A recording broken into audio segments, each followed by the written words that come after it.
Esse é o trabalho que eu falei para vocês, que é de 2025. Então, é um trabalho muito interessante por alguns motivos, apesar de ser retrospectivo, mas vocês vão ver que vai nos ajudar a entender tanto de fatores de risco como de pródromos de uma maneira mais objetiva. Nesse trabalho, você vê as frações de riscos, e vocês veem que a gente tem um N bem pequenininho, né?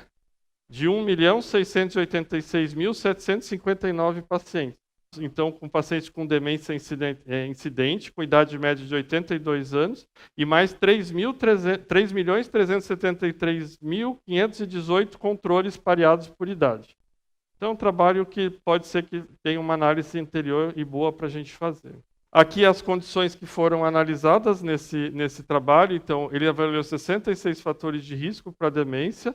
Eles conseguiram ver tanto um ano antes como 10 anos antes, com um fator de odds ratio de risco, e viram alguns fatores, como delírio, declínio, transtornos de personalidade, psicose, esquizofrenia e alterações de comportamento e psicose. Ele teve um aumento acentuado nessa fase, com risco de demência próprio da data índice. Então, aí vocês já começam a pensar, tudo que talvez esteja mais próximo da data índice, do início da demência, provavelmente não é mais fator de risco, já deve ser considerado como um pródromo. Então a gente vai se basear e pegar esse um ano antes para tentar avaliar quais são esses pródromos mais comuns.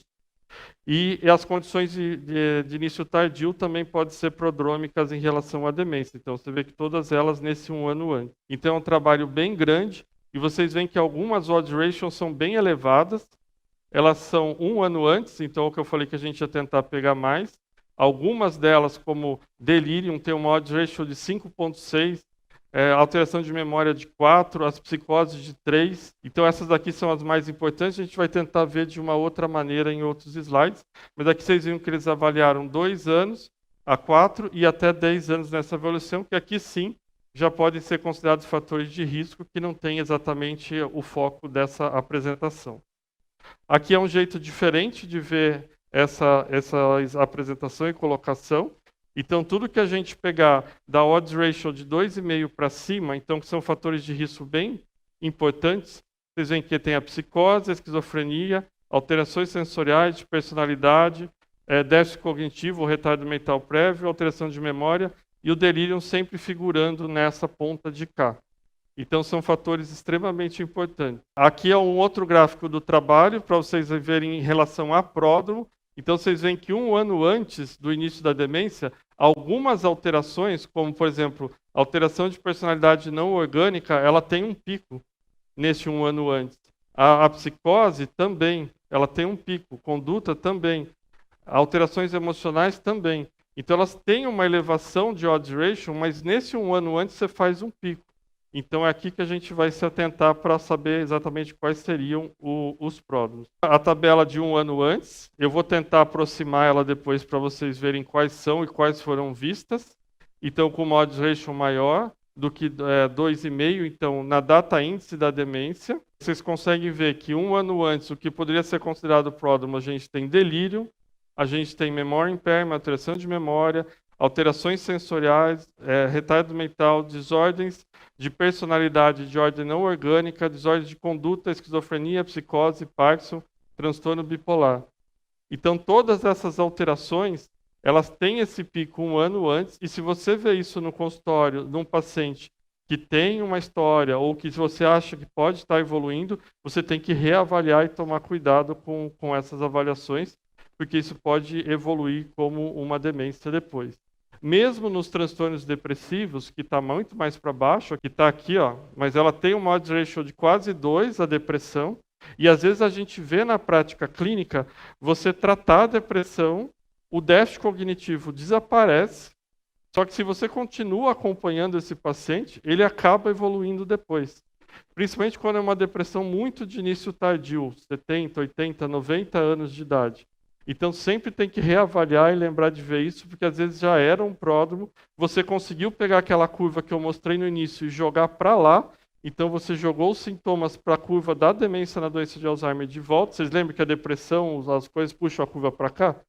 E aí esse paciente melhorou, mas isso acaba aparecendo depois. Isso também é comum, a gente vê bastante no Ceredic, que a gente faz as avaliações de hidrocefalia de pressão normal. A hidrocefalia de pressão normal também tem algumas alterações. No pós-cirúrgico, o paciente costuma melhorar, mas você continua avaliando, às vezes acaba aparecendo também alguma coisa. É a mesma associação nesses casos. Então, quais são os fatores de risco e comorbidades?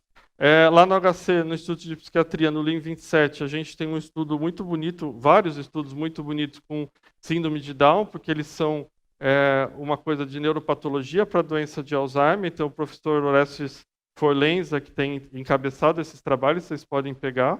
E a gente sabe que ela tem uma angiopatia amiloide muito mais precoce e elevada, e essa alteração do cromossomo 21 pode ter relacionado a essa precursora da APP. A psicose pode ser considerada um fator de risco ou comorbidade para a demência. E a psicose de início tardio, com alucinações visuais, é óbvio que a gente sempre lembra como uma característica prodrômica da demência por corpus de Levy, que tem mais alteração de acetilcolina do que o Alzheimer. E é importante lembrar aqui nesse caso também, porque todo mundo sabe, o Levy pode ter uma sensibilidade a neurolépticos. Então não é incomum a gente pegar pacientes que vierem encaminhados de ambulatórios de esquizofrenia ou de psicose na cadeira de rodas. Porque eles estão com um monte de neuroléptico, ou com neuroléptico que nem é um monte assim, 100, 200, 300 mg de quetiapina ou 1 mg de risperidona, e não andam mais.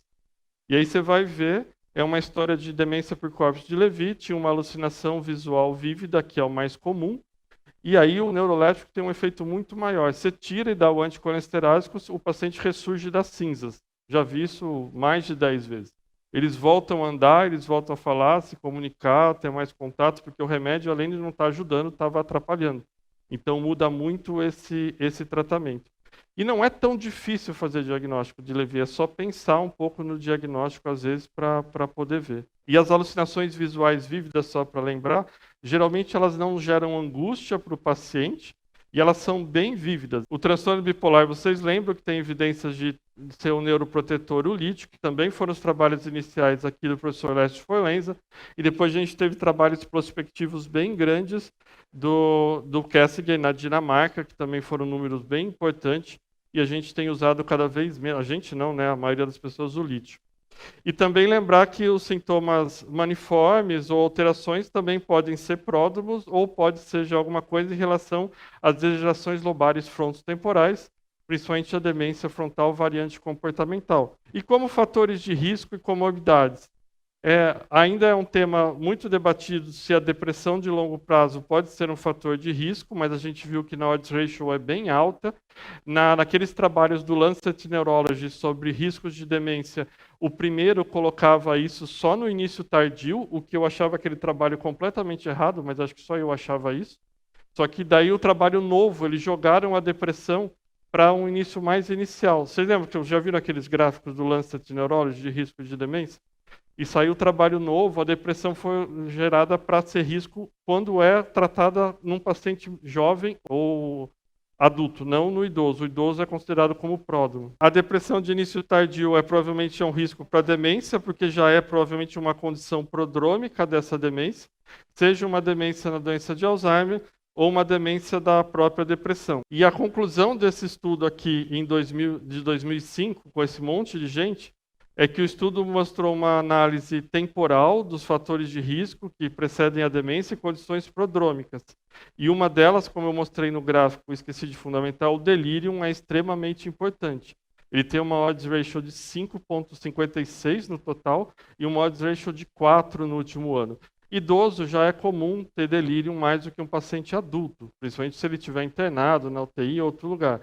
Mas você pega um paciente idoso que está tendo um delírio atrás do outro e infecções urinárias não complicadas, comece a ficar cismado, porque isso é provavelmente um pródromo dos maiores que a gente tem e passa muito despercebido algumas vezes. E por que isso é importante? Porque você tem que, primeiramente, o tratamento de um delírio é evitar que ele aconteça, porque ele é uma patologia muito ruim. A gente sabe que antigamente achavam que a cognição melhorava e voltava. Hoje a gente sabe que formam degraus com esses delírios. Então, se você está pensando nisso, você vai ter que fazer tratamentos para que ele não volte. Então, tratar profilaticamente a infecção ou outras coisas se forem isso. E segunda coisa, que não tem uma indicação formal, mas os anticolinesteráticos ajudam a diminuir as alterações cognitivas no momento do delírio. Então, se você tem um paciente o tempo todo assim, talvez, e ainda se tiver uma depressão mais resistente, porque as depressões resistentes, principalmente as vasculares, têm indicação também de anticolesterático, a gente consegue ver isso. Mas não esquecer das psicoses, depressão, alteração de comportamento. As várias condições psiquiátricas mostram um grande aumento nesse índice, eu mostrei aqueles gráficos para vocês verem, então provavelmente isso tudo é pródromo, já não é risco dessa condição de demência.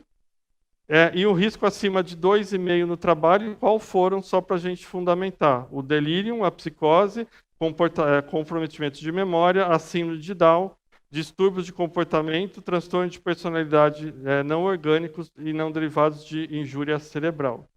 No Brasil, a gente tem uma dificuldade, que eu não citei isso anteriormente, mas aquele gráfico puxado para cá. A nossa patologia vascular, a nossa demência vascular ou depressão vascular é muito maior do que nos países desenvolvidos. Então, o quadro vascular, às vezes, pode atrapalhar esses diagnósticos e essas avaliações. E ele alerta que precisa de novos estudos para uma avaliação mais precoce desses sinais clínicos em pessoas com risco de demência ou que já estejam com uma demência incipiente.